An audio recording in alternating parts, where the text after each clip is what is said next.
সারাদিন ডিউটি করে শরীরে ক্লান্ত হয়ে গেছে। এই ফারুক না ভাই আপনিই কোন। কি দাদা কিছু কইবেন? না হয়েছে কি দাদা, এটা রমজান মাস তো আমরা রোজা রাখি, নামাজ পড়ি, ছেড়ে খাইতে উঠতে হয়। তো আপনি হিন্দু মানুষ, একসাথে ঘুমাইতে আমাদের একটু সমস্যা হয়। এই রোজার মাসটা আপনি একটু নিচে ঘুমায়েন। ঠিক আছে দাদা। ও দাদা আরেকটা কথা শোনেন, কালকে থেকে দুপুরে আর খাইতে টাইতে আসেন না, বুয়ারে না করে দিছি। এই রমজান মাসে দুপুর টাইমটা আপনি বাইরে খায় নিয়েন। না মানে দাদা আপনি তো জানেন আমি যে কয় টাকা বেতন পাই সবই তো বাড়িতে পাঠাই দেই। আমার টাকা তো হিসাব করা টাকা, এই খাওয়ার টাকা থাকার টাকা বেতন পালিতে সব আলাদা করে ফেলাই। আসলে দাদা দুপুর টাইম আমরা কেউ বাসায় আসুম না, আপনি একা একা বাসায় আসবেন, যদি কিছু চুরি হয়ে যায় তখন আমি কারে ধরবো? দাদা একটু কষ্ট হলে এই কয়টা দিন আপনি বাইরে খায় নিয়েন। ঠিক আছে দাদা। নেন আগে থেকে বালিশ নিয়ে নিচে শুয়ে পড়েন। ফারুক তুই তো জানিস তোর ভাবি বাড়িতে আছে বলে তোকে আমি মেসে রাখছি। তোর ভাবি আইলে তো তোকে সবার চলে যাইতো, সামান্য কয়টা টাকা বাঁচাইতে যা তুই হিন্দু লোকটারে করতে লয়ে আইলি, খরচ তো বাঁচাইলি না, উল্টা আমার প্রেশার বাড়াইলি।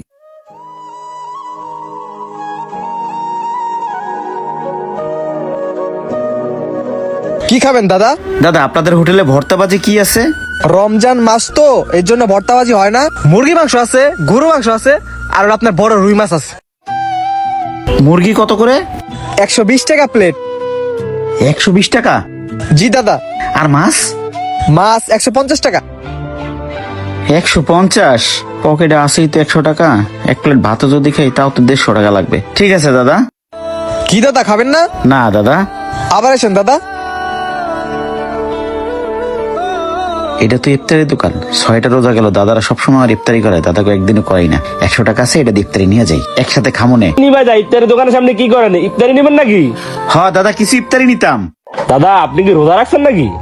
না মানে দাদা আমার মেসের দাদারা 6 রোজা গেল তো সব দিন আমার ইফতারি করায়, আমি ওনাকে একদিন ইফতারি করাই না। বেশি কিছু লাগবে না, আমার কাছে 100 টাকা আছে, ওই 100 টাকা সব মিলেই ইফতারি দেন। আচ্ছা দিতেছি।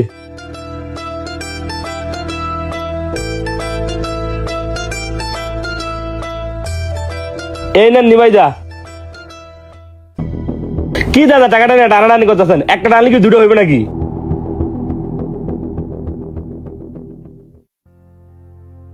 ইফতারের টাইম হয়ে গেছে গা, আলমগীর ভাই এখনো আসে না, হ্যাঁ ফোনটাও বন্ধ। ইফতার করবো কখন আজকে? আছে আর 10 মিনিট। কি দাদা বসে আছেন একা একা? আলমগীর দাদা আসে নাই? আরে দাদা আর বলেন না, আজকে আলমগীর ভাইয়ের ইফতার নিয়ে আসার কথা, উনি এখনো আসে নাই। এই যে ইফতারের সময় হয়ে গেছে। সমস্যা নেই দাদা, আজকে আমি ইফতারি নিয়েছি, এই নেন দাদা। দাদা আপনি ইফতার আনতে গেলেন কেন? আরে দাদা তাতে কি হয়েছে, আপনারা প্রতিদিন আমার ইফতারি করেন না, আজকে আমার কাছে 100 টাকা ছিল, ওইটা দিয়ে ইফতারি নিয়েছি। আচ্ছা দাদা ঠিক আছে। ঠিক আছে দাদা বাড়েন।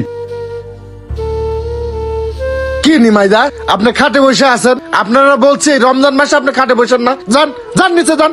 আচ্ছা দাদা যাইতেছি। কি রে ফারুক, ইফতারি দেখতাছি, ইফতারি তুই আনছস, ভালোই করছস। আজকে আমার কাছে টাকা ছিল না। বাহ অনেক আইটেম দেখা যায়, তো কি কি আনলি? না মানে ভাই আরে কি হয়েছে মানে মানে করতেছিস কেন? কি কবি ক। আজকে নিমাই দা ইফতার নিয়ে আসছে। কি নিমা ইফতারি আনছে? ওই হিন্দু মানুষ ইফতারি আনছে, আর ওই ইফতারি আমি খামু, আর ওই ইফতারিতে আমি রোজা ভাঙবো? ফাজলামো শুরু করছস না? ওই হিন্দুর ইফতারি তুই খা, আমি বাইরে থেকে ইফতারি করে নেবো।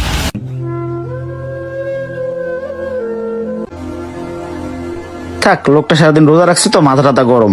আলমগীর দাদা না অনেক রাগী মানুষ, হ্যাঁ জানা না খাবার জিনিস নষ্ট করতে হয় না। দাদা আপনি কিছু মনে করেন না, হ্যাঁ থেকে ভালো হয়েছে, আসেন আমরা দুজন একসাথে ইফতারি করি। হ্যাঁ দাদা আসেন, আপনার আমি একসাথে ইফতারি করবো আজকে। এই হ্যাঁ দাঁড়ান দাঁড়ান দাঁড়ান, এই নামেন, হসপিটাল এটাই।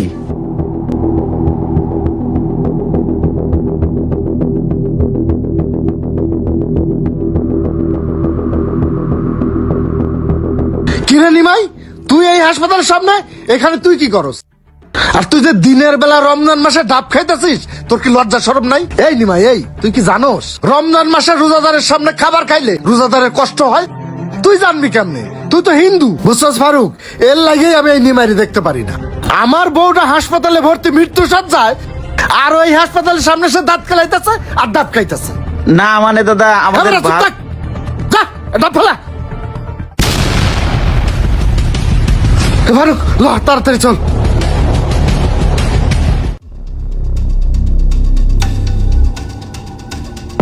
ভাই একটা সুখবর আছে, তোমার তো ছেলে বাবু হইছে, ভাবি এবং বাচ্চা দুজনে সুস্থ আছে। কি কস? কেমনে সম্ভব? তোর ভাবির তো অনেক রক্তের প্রয়োজন ছিল, আমি তো রক্ত ম্যানেজ করতে পারি নাই। তাহলে কি রক্ত লাগে নাই? আরে ভাই তুমি মেসেজে নিমাইতে আছে না, উনি তো একাই 2 ব্যাগ রক্ত দিছে, রক্ত দিয়ে অসুস্থ হয়ে পড়ছে, উনি তো কিছু খাইতেই চায় নাই, আমি একটা ডাব কিনা দিছি, উনি এটা খাইতে খাইতে গেল গা। কি কস নিমাই দা? ওরে তো আমি না বুঝে কত অপমান করছি। এবার চল তো। এই নিমাই, এই দাঁড়া দাঁড়া। জি দাদা। আমি তোর ভুল বুঝছি, আমি তোর সব সময় ভুল বুঝছি, আমি তোর সব সময় বকাবাজি করি। তোর আমি এত অপমান করার পরেও তুই আমার বউর আজকে রক্ত দিয়ে বাঁচাইলি। তোর কাছে আমি চিরঋণী থাকবো ভাই, তুই আমার মাফ করে দিস। আরে দাদা আপনি এমন করে বলতেছেন কেন? আপনার ওয়াইফ মানে সে তো আমারও বোন, আমার বোনকে বাঁচানো সেটা তো আমার দায়িত্ব, আমি আমার দায়িত্ব পালন করছি। আর একটা কথা কি দাদা, আপনি তো আমাকে দেখতে পারেন না, ভাবতেছেন হিন্দু মানুষ রক্ত দিছে, এটা হয়তো মানতে আপনার কষ্ট হবে, তবে সত্যি কথা কি দাদা, হিন্দু মুসলিম বৌদ্ধ খ্রিস্টানদের রক্তের কোনো আলাদা রং হয় না, রক্তের রং একটাই, সেটা হচ্ছে লাল। আর আমি আমার বোনকে যে রক্ত দিয়ে বাঁচাইতে পারছি সেটা তো আমার সৌভাগ্য। সত্যি রে নিমাই, তুই অনেক ভালো মানুষ, তুই আমার ভাই। হায় হায়, আমার বুকে আয়।